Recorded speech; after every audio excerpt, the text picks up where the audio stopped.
Well, President Joe Biden will send to Congress an extensive immigration reform bill that includes an 8-year pathway to citizenship. And joining us to talk about this plan and the likelihood it could get unanimous support is immigration expert and lawyer Josh Mikret. Josh, good to see you. Thanks for being here. Thank you, sir. It's a pleasure. Well, let's first talk about this bill and maybe first the likelihood that it will actually be passed in Congress.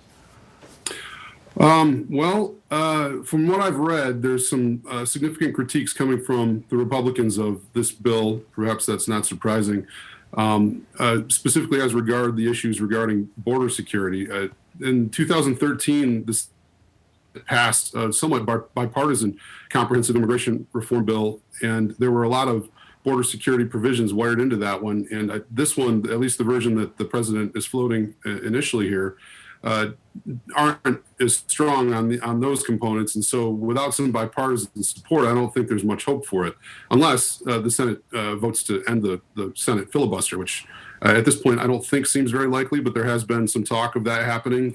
If they do that, then certainly we're going to get this bill, but otherwise they'll need bipartisan support. I do think there's 10 to 15 Republican votes in the Senate for this, depending on how it's constructed, because people as conservative as Marco Rubio were one of the bill's co-sponsors in 2013, and a lot of the components of comprehensive immigration reform, everybody knows what needs to happen.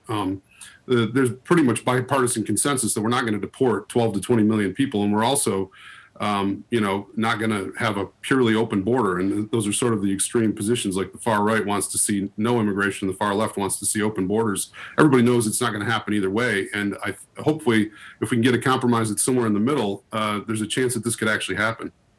Is there anything in the bill that you think or you have not seen before in years past or from different administrations? Not really, not so far. I mean, there's some border security stuff in this bill. As my understanding, there's a pathway to citizenship, involves paying taxes, back taxes, and getting on like a probationary status, and then eventually being able to apply for citizenship.